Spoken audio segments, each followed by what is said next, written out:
Hai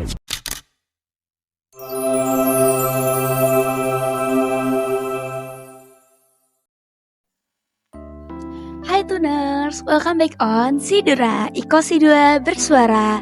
Tuners, kenalin nama aku Zahra Gusendari sebagai host untuk Sidura episode 2 kali ini.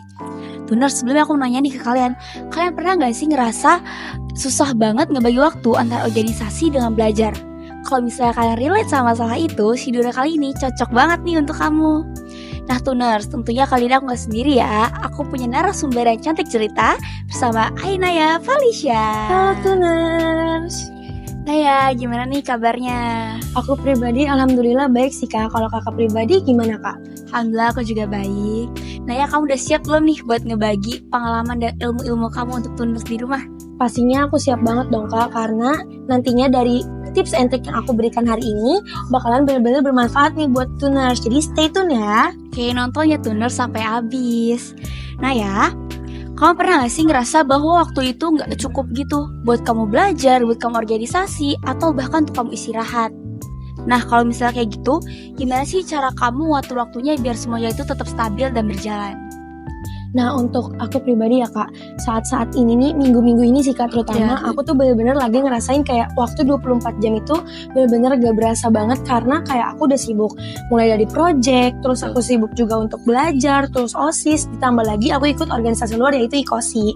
Cuma untungnya alhamdulillah tuh aku bisa mengatur waktu aku nih Kak, dengan cara aku manage waktu aku. Jadi aku bikin to-do list Kak, jadi kayak aku ngatur nih apa aja jadwal yang aku harus lakukan per minggu, per bulan, bahkan per jam pun itu juga harus aku data gitu Kak. Oke, betul banget ya Tuners. Jangan lupa kalian untuk lakuin.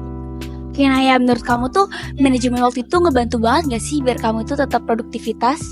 Menurut aku sendiri itu pasti ngebantu banget Kak, bener-bener ngebantu. Karena dari manage waktu itu kita tuh jadi tahu gitu Kak, apa aja sih yang harus kita lakukan hari ini, apa aja yang harus kita lakukan besok gitu. Nah ya kan kamu itu ikut banyak banget organisasi nih. Tentunya itu kan kamu tetap seorang pelajar ya. Menurut kamu seberapa besar pengaruh organisasi untuk bidang akademik kamu? Nah kalau misalnya pengaruh buruknya yang lebih besar, itu cara kamu mengatasinya gimana sih? Nah kalau menurut aku ya Kak, pengaruhnya bagi pelajar tuh justru malah membawa pengaruh positif loh Kak. Karena dari kita berorganisasi, kita kan tahu nih cara memanage waktu dengan baik.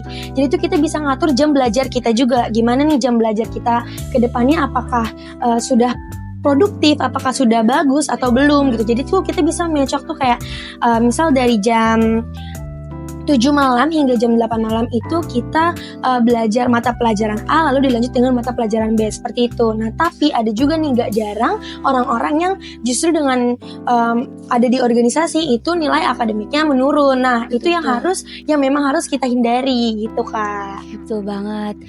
Nah kan tadi kau bilang kamu lagi sibuk banget nih antara sekolah sama organisasi. Misal nih Nay, kedua itu sama-sama penting. Nah itu cara kamu nentuin skala prioritas itu gimana tuh? Nah untuk skala prioritas sendiri ya Kak, karena kita ini tugas utama kita kan sebagai seorang pelajar, yang pastinya kita harus utamain dulu nih pelajaran kita di sekolah. Nah lalu yang kedua itu kita baru utamain organisasi kita. Nah gimana nih caranya kita manage antara waktu belajar dengan organisasi kita? Nah ya tadi aku udah bilang kita buat to-do list. Jadi kita benar-benar harus sebagus mungkin, sebaik mungkin ngatur biar dua-duanya ini tetap bisa terjalani di hari yang sama.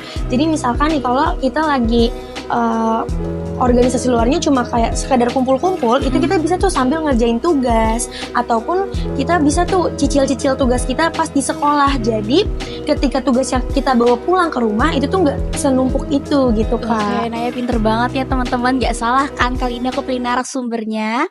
Nah Naya, kamu tuh kan banyak banget event nih Nay.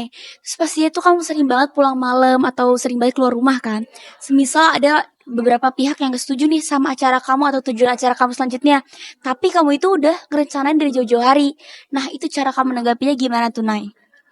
Nah untuk aku sendiri ya Kak, aku pastinya akan berusaha nih untuk ngasih tahu nih kalau misalkan acara yang aku adain itu memang bermanfaat bagi orang. Jadi nggak cuma bagi satu ataupun dua pihak aja, tapi bagi seluruh pihak yang memang nantinya aku ajak kerjasama, aku ajak untuk berpartisipasi, itu memang benar-benar bermanfaat dan benefitnya banyak banget gitu Kak. Gitu ya.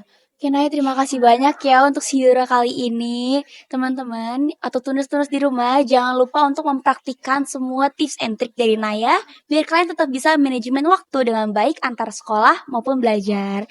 Naya, makasih banyak ya untuk Sidora kali ini. Terima kasih banyak juga Kak. Dadah.